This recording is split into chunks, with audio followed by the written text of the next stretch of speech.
তোমার বিয়ে হয়েছে 6 বছর হলো, তবু ডালটাও ঠিক মতো ফোটাতে পারো না। কাল রাতে ডাল নেধেছিলে নাকি হলুদ জল? হ্যাঁ, মা, কাল ডালে একটু বেশি জল পড়ে গেছিল। পরের বার ঠিক করে দেব।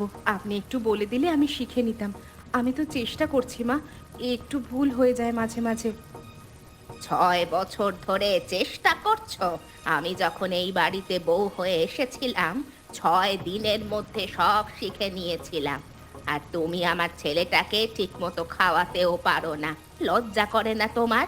আমি তোমার শাশুড়ি, আমাকে শ্রদ্ধা করতে শেখো আগে। রান্না তো পরের কথা। মা, আমি আপনাকে শ্রদ্ধা সত্যিই করি, কিন্তু আপনি যখন এভাবে চিৎকার করেন আমার ভয় লাগে। আমি এই বাড়ির বউ তো, পর তো নই। একটু ভালোবাসা পেলে আরো ভালো করে কাজ করতে পারবো। তুমি বাপের বাড়িতে গিয়ে ভালোবাসা নিও, আমার বাড়িতে কাজ করতে হবে। নইলে দরজা খোলা আছে, চলে যাও। এখন কবিতাকে ডাকো, ওর সাথেও আমার কথা আছে। ওই মেয়েটাও কম না। তোমরা 3জন মিলে আমার জীবনটাকে নষ্ট করছো। মা, কবিতা তো সকাল থেকে পুরো বাড়ির কাপড় কাচ্ছিল একা একা। আপনি কি একবারও ভেবে দেখেছেন মা, ও কতটা পরিশ্রম করে? তো আমি কি করব?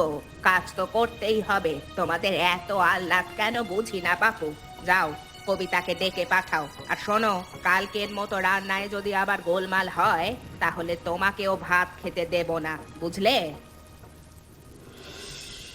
নেহা, তুই কি কখনো ভেবেছিস যে আমাদের জীবনটা এমন হবে? আমি বিয়ের আগে তো ভাবতাম শ্বশুরবাড়ি মানে নতুন পরিবার, ভালোবাসা পাবো। কিন্তু এখানে তো আমি চাকরানির চেয়েও খারাপ। সারা দিন আমাকে শুধু গালি দেয়। দিদি, আমি তো মাত্র 1 বছর হলো এসেছি এই বাড়িতে, কিন্তু মনে হচ্ছে যেন এক যুগ কেটে গেছে। সকালে উঠে কাজ, দুপুরে কাজ, রাতে কাজ, আর মাঝখানে মায়ের চিৎকার। গতকাল আমাকে বলেছেন আমি নাকি বেশি বেশি খাই। বেশি খাই মানে?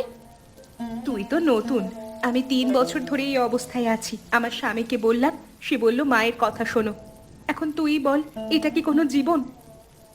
দিদি, আমি একটা কথা বলি, আমার লোকটাও কিছু বলে না। এভাবে কতদিন সহ্য করব বলো তো? আমরা 3জনই একা একা ভুগছি। পূজাদি কোথায়?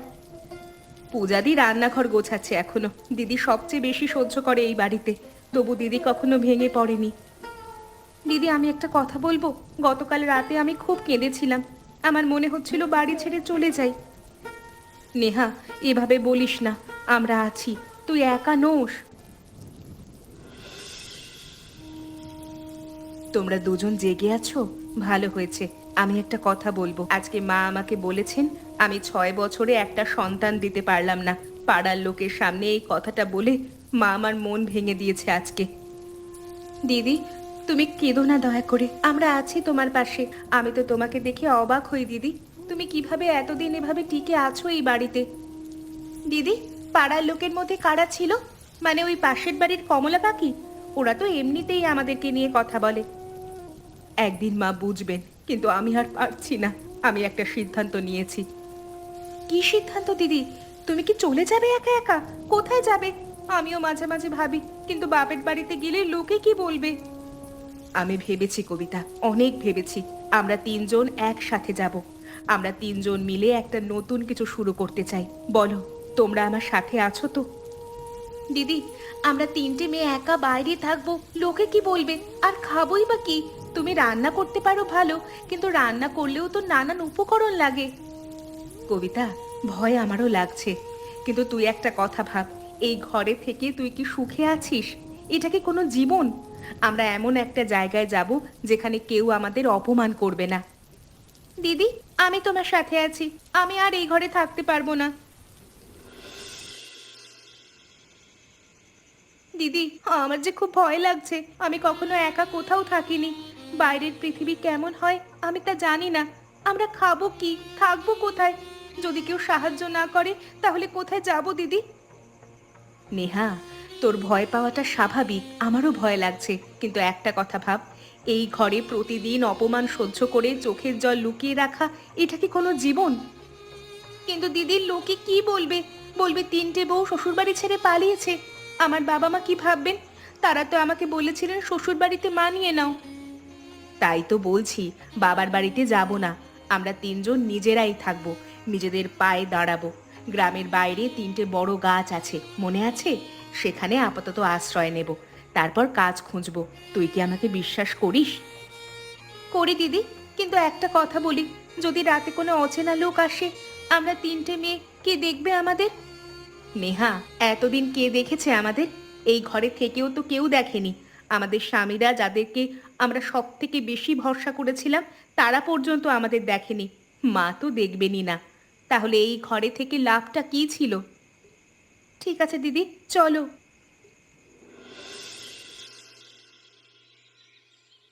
এটা কি হচ্ছে? কোথায় যাচ্ছ কি তোমরা? এটা কি নতুন নাটক তোমাদের? কোনো নাটক নয় মা। তাহলে তোমরা আমাকে ভয় দেখাচ্ছ নাকি? ভাবছো ঘর ছেড়ে গেলে আমি অসহায় হয়ে যাব? তোমাদের মতো বউ না হাজার হাজার পাওয়া যায়। যাও, যাও, দেখি কত দূর যেতে পারো। 2 দিন পর পেটে টান লাগলে ঠিক ফিরে আসবে। মা, আমি 6 বছর আপনার সেবা করেছি, একটা দিনও অভিযোগ করিনি। আপনি আমাকে বন্ধ্যা বলেছেন পাড়ার লোকেদের সামনে, তাই বাধ্য হয়ে আজ আমরা চলে যাচ্ছি মা। রাকেশ, তোর বউ কি বলছে শুনেছিস? তোর বউ আমাকে শেখাচ্ছে। আমি এই সংসারে 40 বছর ধরে চালাচ্ছি, আর আমার শাশুড়ি আমাকে কত কিছু বলতেন। আমি কি ঘর ছেড়ে গেছি নাকি? যা যা, বের হয়ে যা আমার বাড়ি থেকে। দেখি কতদিন বাইরে টিকতে পারিস। মা, আপনি যে কষ্ট পেয়েছেন সেই একই কষ্ট আমাদের দেওয়া কি ঠিক? আপনার শাশুড়ি ভুল করেছিলেন, আপনিও সেই একই ভুলের পুনরাবৃত্তি করছেন। তোরা আমাকে শেখাবি? হ্যাঁ, ঠিক আছে, যা যা যা, চলে যা। দেখি 2 দিন বাইরে থেকে তোদের কেমন লাগে। তারপর যখন ফিরে আসবি তখন জুতো মেরে উঠোনে দাঁড় করিয়ে রাখবো। মা, আমরা ফিরে আসবো না। চলো কবিতা, চলো নেহা, আর কিচ্ছু বলার দরকার নেই। দিদি, আকাশটা দেখো কি সুন্দর, কত তারা। শ্বশুর বাড়িতে থাকতে আমরা সারাদিন, শুধু সারাদিন মাথা নিচু করে কাজ করেছি। আজ প্রথমবার জীবনটা অদ্ভুত সুন্দর লাগছে দিদি। আমারও তাই লাগছে কবিতা। জানো, প্রথমবার আজকে মনে হচ্ছে আমার বুকের ভেতর থেকে যেন একটা ভারী পাথর সরে গেছে। প্রতিদিন সকালে উঠে ভয় লাগতো, আজকে আবার কি বকা খাবো। আজকে সেই ভয় আর নেই। কিন্তু দিদি, কাল থেকে কি করব? খাবার তো লাগবে, টাকা তো নেই আমাদের কাছে। নেহা বলছিল ও টিউশনি করতে পারবে, কিন্তু ছাত্র কোথায়? তুমি রান্না পারো, কিন্তু খাবার বিক্রি করতে গেলে তো উনুন লাগবে, হাঁড়ি লাগবে, মশলা লাগবে। আমাদের তো কিছুই নেই দিদি। আমরা 3জনে একসাথে আছি, এটাই অনেক। কাল সকালে আমরা গ্রামের হাটে যাব, সেখানে কাজ খুঁজবো। আমাদের ধীরে ধীরে নিজেদের স্বাধীন সংসার হবে। কিন্তু আজকে রাতে খাবো কি? আমি দুপুর থেকে কিচ্ছু খাইনি। আমি বোঁচকায় কিছু চিড়ে আর গুড় এনেছিলাম, সেটা দিয়ে আজকে রাতটা চলে যাবে। কাল থেকে দেখা যাবে। দিদি, আজকে 17টা প্যাকেট বিক্রি হয়েছে। লোকে আমাদের মুড়ি মাখা পছন্দ করছে। বাজারের চায়ের দোকানের মালিক বলল আমাদের মুড়ি মাখা তার দোকানে রাখতে চায়। দিদি, আমরা পেরেছি। হ্যাঁ নেহা, আমরা ধীরে ধীরে পারছি। তবে এটা সবে শুরু, আমাদের আরো অনেকটা পথ যেতে হবে। কবিতা গতকাল গ্রামের দর্জির কাছ থেকে পুরনো সেলাই মেশিনটা ধার করে এনেছে। ও এখন জামা সেলাই করছে। সত্যি দিদি? আর আমিও আর বসে থাকবো না। গ্রামের স্কুলে সেই মাস্টার মশাইয়ের সাথে কথা বলেছি। উনি বললেন 3টে বাচ্চাকে পড়াতে দেবেন। আমি বলেছি পারবো। নেহা, দেখবি এভাবেই আমরা 3জন একসাথে লড়বো, আর একদিন ঠিক জিতে যাব। দিদি, একটা কথা বলি, গতকাল রাতে আমি প্রথমবার খুব শান্তিতে ঘুমিয়েছি। আমিও রে, এখন জীবনে খুব শান্তি পাচ্ছি। দিদি, আজকে একটা কথা বলি। গতকাল বাজারে গেছিলাম কাপড় কিনতে, সেখানে সন্দীপকে দেখলাম। দূর থেকে দাঁড়িয়ে আমার দিকে তাকিয়েছিল। তারপর আমি তাকে দেখেও না দেখার ভান করলাম। 3 বছর সংসার করেছি ওর সাথে, সব ভুলে যাওয়া কি এত সহজ? সহজ নয় কবিতা, আমারও মন খারাপ হয়। কিন্তু তারপর মনে পড়ে সেই অপমানগুলো। ওরা আমাদের কিভাবে অবহেলা করেছে আর অত্যাচারের দিকে ঠেলে দিয়েছে। তুমি ঠিকই বলেছ দিদি, সম্মান ছাড়া ভালোবাসার কোনো মানে নেই। আমি বুঝতে পারছি না আমি ঠিক করছি কিনা দিদি। সেটা সময় বলবে কবিতা। এখন আমাদের কাজে মন দিতে হবে। গতকাল গ্রাম পঞ্চায়েতের দিদি এসে বলেছেন আমাদের একটা ছোট লোন দিতে পারবেন। যদি পাই তাহলে এই জায়গাটাকে পাকা দোকান বানাতে পারবো। তখন আরো বেশি খাবার বানাবো আর আরো বেশি বিক্রি হবে। লোকজন আমাদের পছন্দ করছে, আমাদের উৎসাহ দিচ্ছে কাজে। কবিতা, পূজা আমার সাথে কথা বলতে রাজি হচ্ছে না, তাই তোমার কাছে এসেছি। আমি একটা কথা বলতে চাই। আমি আমি অনেক বড় ভুল করেছি। এখন বুঝতে পারছি তোমরা চলে আসবার পরে। রাকেশ দা, তুমি এখন এসব বুঝছো কারণ তোমার ঘরে রান্না করার, তোমাদের সেবা করার কেউ নেই, তাই মা একা সবকিছু আর সামলাতে পারছেন না। তুমি আমার কথাটা শোনো। কি শুনবো? তোমরা এখন সমস্যায় পড়ছো তাই তোমাদের মনে পড়েছে আমাদের কথা। যদি আমরা ফিরে যাই আবার সেই একই হবে। আমরা আর ফিরবো না রাকেশ দা। না কবিতা, এবার সত্যি বদলাবো আমরা। সন্দীপ আর মহেশ, আমরা আমরা তিনজন কথা বলেছি। আমরা আমরা মাকে বলেছি যে ওরা না ফিরলে আমরাও এ বাড়ি ছেড়ে দেব। রাকেশ দা, একটা কথা বলো তো, তুমি কি সত্যিই মাকে বলতে পারবে যে সে ভুল করেছে? কারণ তুমি আগেও অনেক কথা বলেছিলে, বিয়ের পর বলেছিলে পূজাদিকে কেউ কিচ্ছু বলবে না, কিন্তু 3 মাসও যায়নি, তুমি কিছুই করতে পারোনি। তুমি ঠিকই বলছো, আমি আগে ভুল করেছি, কিন্তু এ 6 মাসে আমি নিজে ঘরের সবকিছু করে বুঝেছি কতটা কঠিন এসব কাজ। পূজা একা এত কিছু করতো, আমি কোনো দিন তার পাশে দাঁড়াইনি। আর এই জন্য আমি লজ্জিত কবিতা। রাকেশ দা, আমি তোমাকে বিশ্বাস করতে চাই, কিন্তু দিদি সিদ্ধান্ত নেবে। আমরা 3জন একসাথে এসেছি, একসাথেই সিদ্ধান্ত নেব।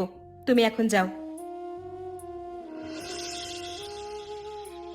পূজা, আমাকে কি একটু জল দেবে? অনেকটা পথ হেঁটে এসেছি, পা ব্যথা করছে। মা, আপনি? 6 বছর ধরে তুই আমার সেবা করেছিস, আমি তোকে কষ্ট ছাড়া আর যে কিছুই দিইনি। মা, মা বসুন আপনি, আমি জল দিচ্ছি। আপনি এতখানি পথ একা হেঁটে এসেছেন? আপনার তো হাঁটুতে ব্যথা। কেন এসেছেন মা? আপনার কষ্ট হয়েছে নিশ্চয়ই। বসুন বসুন, আপনি বিশ্রাম নিন একটু। দেখেছিস পূজা, আমি তোকে কত কষ্ট দিয়েছি, তবু তুই আমার কষ্টের কথা ভাবছিস। আমি তোকে বন্ধা বলেছিলাম পাড়ার লোকের সামনে। সেসব কথা এখন আর আলোচনা করে কি হবে মা? তখন অহংকার ছিল আমার, ভেবেছিলাম আমি শাশুড়ি, আমি যা বলবো তাই হবে। কিন্তু তোরা চলে যাওয়ার পর আমি বুঝেছি আমি মা হতে পারিনি তোদের। মা, আপনার এই কথাগুলো শুনতে আমি 6 বছর অপেক্ষা করেছি। অবশেষে আজকে আপনি এসেছেন মা, কিন্তু এখন শুধু কথা বলে কিছু হবে না। আমাদের দেখতে হবে আপনি সত্যিই বদলেছেন কিনা। পূজা, তোরা চলে যাওয়ার পরে আমি ধীরে ধীরে বুঝতে পেরেছি ওই সংসারে তোরা কত কিছু করেছিস।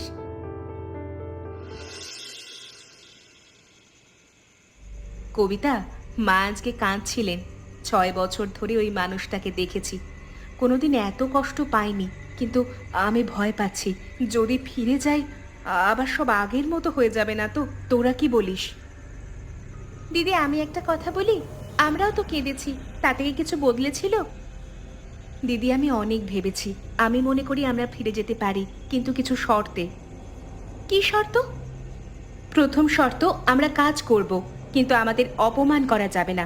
দ্বিতীয় শর্ত, আমাদের দোকানটা চলবে, আমরা আমাদের রোজগার নিজেরা করব। তৃতীয় শর্ত, স্বামীরা আমাদের পাশে দাঁড়াবে। ঠিক আছে কবিতা, আর আমরা 3জন একসাথে থাকব। মা যদি একজন কেউ আলাদা করতে চান, আমরা 3জনই আবার চলে আসব, আমাদের আর কেউ আলাদা করতে পারবে না। পূজা, পূজা, তুমি ফিরে এসেছো। আমি জানি তুমি শর্ত দিয়েছো, আমি আমি তোমাদের প্রতি এই প্রতিটা শর্ত আমি মানবো। না হলে আমরা আবার ছেড়ে চলে যাব এই বাড়ি। সেটা আর কোনো দিন হবে না, কারণ আমরা তিনজন সিদ্ধান্ত নিয়েছি এবার থেকে যত যাই হয়ে যাক আমরা তোমাদের পাশে দাঁড়াবো। মা ভুল করলে সেটা বলবো, কিন্তু মা সত্যি বদলাচ্ছেন, এখন কারোর উপরে হুকুম না করে নিজেই সব কাজ করেন। দেখো, আমি তোমাকে ভালোবাসি, আমি তোমার ঘরের কাজ করব, কারণ এটা আমারও সংসার, কিন্তু তোমাদের মনে রাখতে হবে যে আমি তোমাদের চাকরানি নই, আমার কথারও মূল্য আছে, আর আমাদের দোকানটা চলবে, তোমরা সাহায্য করবে। আমাকে আরেকটা সুযোগ দাও পূজা। ওই দোকানটা এখন থেকে শুধু তোমাদের দোকান নয়, আমাদের পারিবারিক দোকান। আমরা সবাই মিলে হাতে হাত লাগিয়ে ওই দোকানটাকে বড় করব। তুমি আরেকটা কথা বলো, সেদিন মা যখন আমাকে বন্ধা বলেছিলেন তুমি কোথায় ছিলে? তুমি তো সব শুনেছিলে, তবু কিচ্ছু বলনি। সেই অপরাধটাই আমাকে প্রতিদিন কষ্ট দেয়। তুমি যদি সেদিন মাথা উঁচু করে কথা বলতে, তাহলে হয়তো আমাকে ঘর ছাড়তে হতো না, এই 6 মাস গাছের নিচে কাটাতেও হতো না। পূজা, আমি জানি সেটা আমার সবচেয়ে বড় ভুল ছিল। কিসের ভুল? আসলে আমি ভয় পেয়েছিলাম, কিন্তু এখন বুঝেছি ভয় পেতে গিয়ে আমরা তোমাদের হারিয়েছি। আমি যে বদলে গেছি সেই বিশ্বাস আমি ফিরিয়ে আনবো পূজা। শুধু শুধু আমাকে একটু সময় দাও। ঠিক আছে, সময় দিচ্ছি, তুমি নিজেকে প্রমাণ করো। পূজা, পূজা, আজকে তোর হাতের পায়েসটা অসাধারণ হয়েছে। সত্যি বলছি, আমি 40 বছর ধরে পায়েস বানাই, কিন্তু তোর মতো এত সুন্দর হয় না কোনো দিন। তোমার বাকি বৌমারাও অনেক ভালো ভালো কাজ করছে। সেজন্যই আমি আমার বৌমাদের নিয়ে সত্যি গর্বিত। এমন বউ না যেন ওপরওয়ালা সবার ঘরেতে ঘরেতে দেয়, শুধু আমার মতো শাশুড়ি যেন আর কারোর ঘরে না দেয়। মা, আমি সারা জীবন এটাই চেয়েছিলাম যে আপনার কাছে আমরা একটু ভালোবাসা পাবো। আপনাকে অপমান করার ইচ্ছা আমাদের কোনো দিন ছিল না। আমি জানি পূজা, তুই ক্ষমা করেছিস কারণ তোদের মন অনেক বড়। আমি তোদের 3 জনকে এত কষ্ট দিয়েছি, তবু তোরা আমাকে ফিরিয়ে নিয়েছিস। আমি একটা কথা বলবো? হ্যাঁ, বলুন। আমার শাশুড়ি আমাকে যে কষ্ট দিয়েছিলেন, আমি সেটা তোদের ওপর করে ভেবেছিলাম এটাই নিয়ম, বউ মানেই অপমান সহ্য করবে। কিন্তু তোরা আমাকে শিখিয়েছিস বউ মানে তাকে সম্মান জানিয়ে বাড়িতে রাখতে হয়। মা, আমি বুঝতে পেরেছি আমাদের সংসারটা এখন আর আগের মতো নেই, বদলে গেছে। এই বদলানোটার দরকার ছিল। এখন থেকে আমরা সবাই মিলে এই বাড়ি এবং আমাদের দোকান একসাথে সামলাবো। আর একটা কথা বলি, ওই 3টা গাছের নিচে আমি গতকাল গেছিলাম। ওখানে তোদের দোকানটা এখন কত বড় হয়েছে, কিন্তু আমি ওই জায়গাটা দেখে শুধু ভেবেছি কত কষ্টই না পেয়েছিস তোরা, আর সেই অপরাধ বোধ আমি সারা জীবন বয়ে বেড়াবো। মা, যা হবার তা হয়ে গেছে, সেটা তো আর বদলানো যাবে না। কিন্তু আমরা অতীতে যে ভুলগুলো করেছি সেই ভুলগুলো আর ভবিষ্যতে করব না, এবং আমরা সবাই একসাথে মিলেমিশে হাসতে খেলতে থাকবো। আমি একটা প্রতিজ্ঞা করছি, বাকি জীবনটা আমি তোদের 3 জনের মা হয়ে কাটাবো। আর তোমরা দেখলে তো শাশুড়ি বৌমার আদর্শ সম্পর্ক কিরকম হওয়া দরকার। শাশুড়ি বৌমার মধ্যে যদি এমন সম্পর্ক না থাকে, তাহলে সংসার ভেঙে যাবে, এটাই নিয়ম।